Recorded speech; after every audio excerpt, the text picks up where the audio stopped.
Martes 19 de julio de 2022.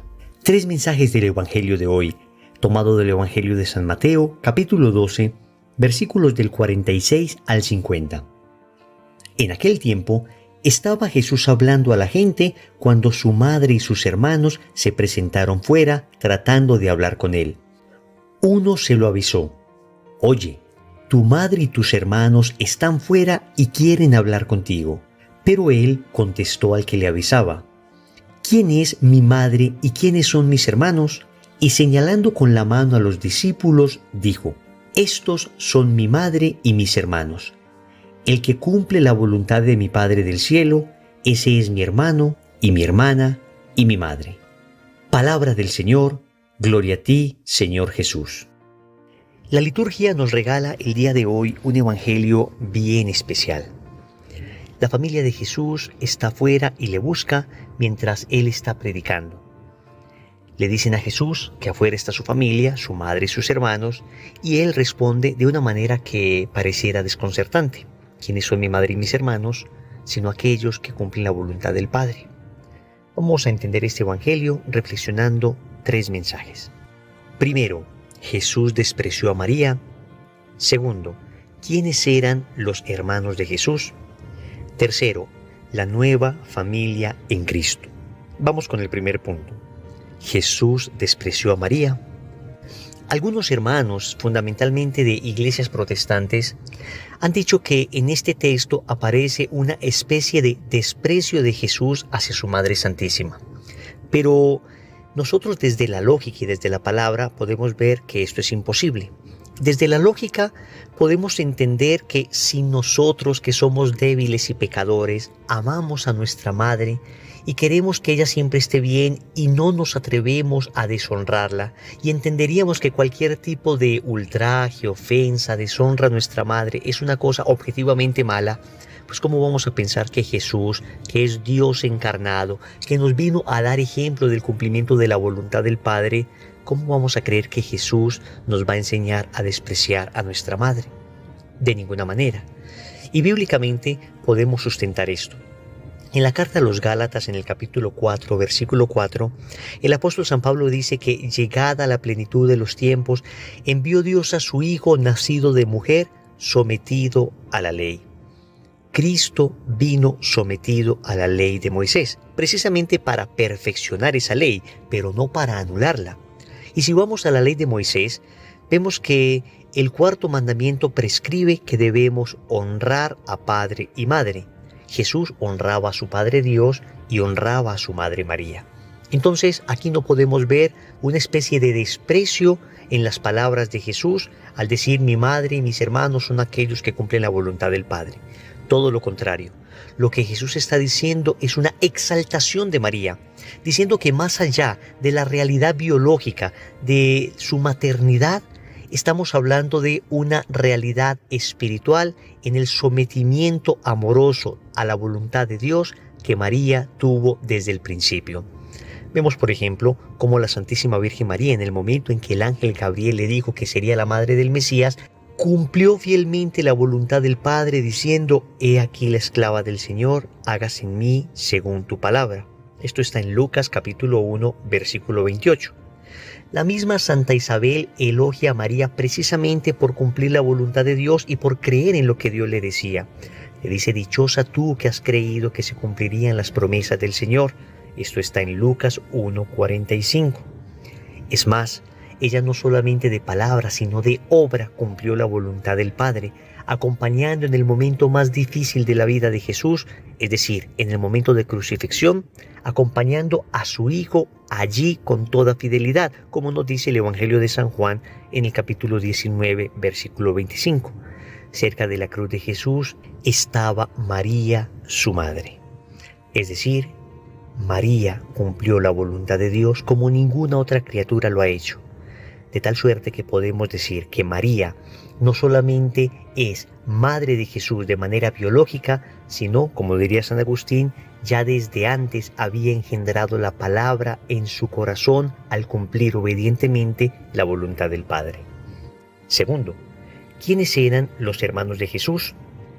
El Evangelio nos habla de unos hermanos y unas hermanas de Jesús.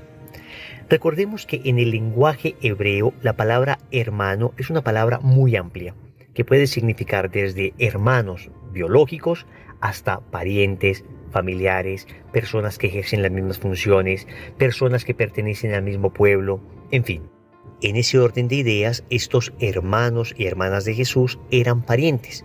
De ninguna manera eran hijos de María. Y no eran hijos de María porque sabemos que María fue virgen antes del parto, en el parto y después del parto. Pero para que no nos quede duda de que la palabra hermanos significa mucho más que simplemente hijos de la misma mamá, veamos lo que dice Primera de Crónicas, capítulo 15, versículo 5. En un texto que nos cuenta quiénes fueron los que, congregados por el rey David, transportaron el arca de la alianza. Y así dice: de los hijos de Coat, Uriel el jefe y sus hermanos, 120. De los hijos de Meriarí, Asaías el jefe y sus hermanos, 220. De los hijos de Gersón, a Joel el jefe y sus hermanos, 130, etcétera, etcétera, etcétera.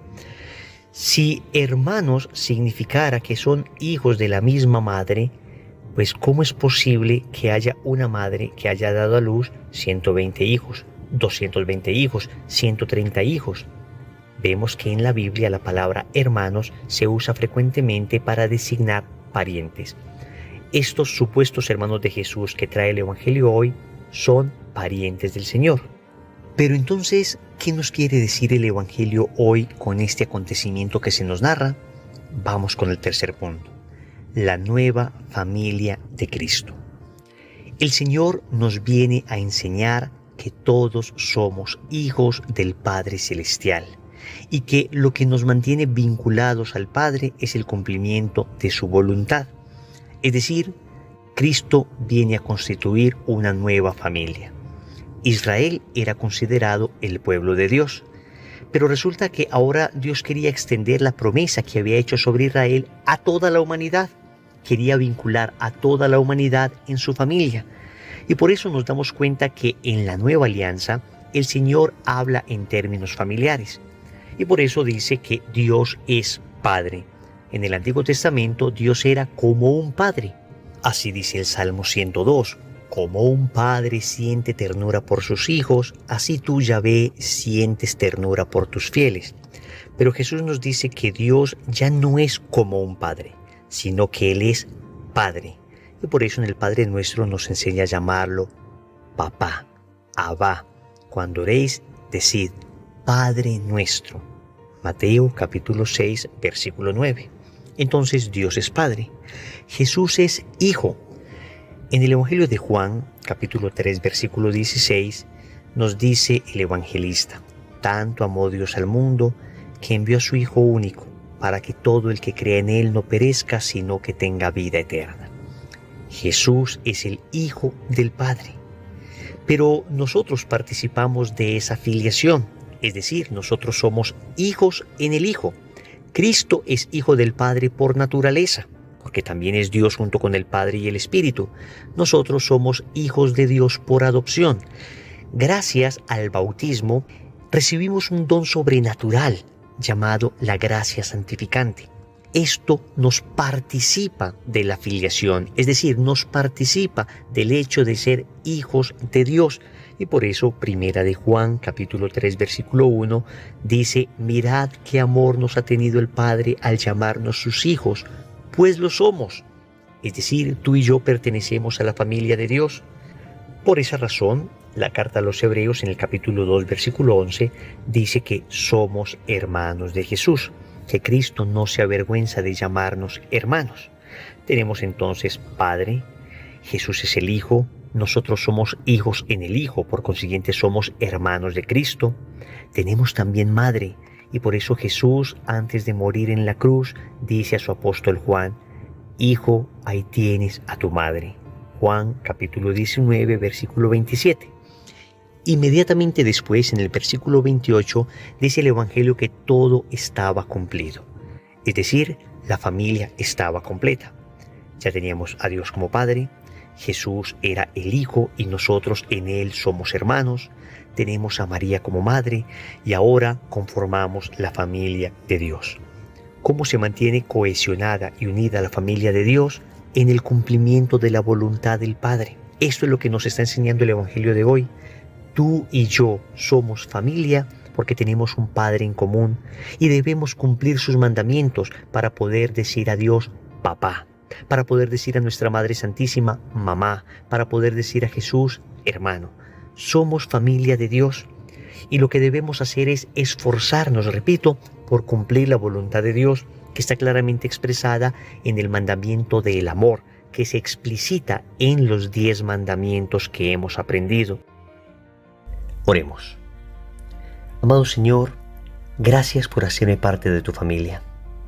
Gracias porque me has dicho que Dios es mi Padre. Gracias porque en la cruz me dice a tu propia madre. Gracias porque a través del bautismo me concediste el don de la gracia santificante que me injertó en tu familia. Señor, soy parte de tu familia. Señor, soy hijo gracias a ti, que eres el Hijo único del Padre. Gracias por participarme de tu filiación. Gracias porque puedo heredar la vida eterna. Señor, dame lo que me pides y pídeme lo que quieras. Amén. Recordemos entonces. Primero, Jesús despreció a María. Segundo, ¿quiénes eran los hermanos de Jesús? Tercero, la nueva familia en Cristo. Compromiso. Vamos a tratar de rezar al menos un Padre Nuestro, meditando cada frase de esta bellísima oración. En el nombre del Padre, y del Hijo, y del Espíritu Santo. Amén.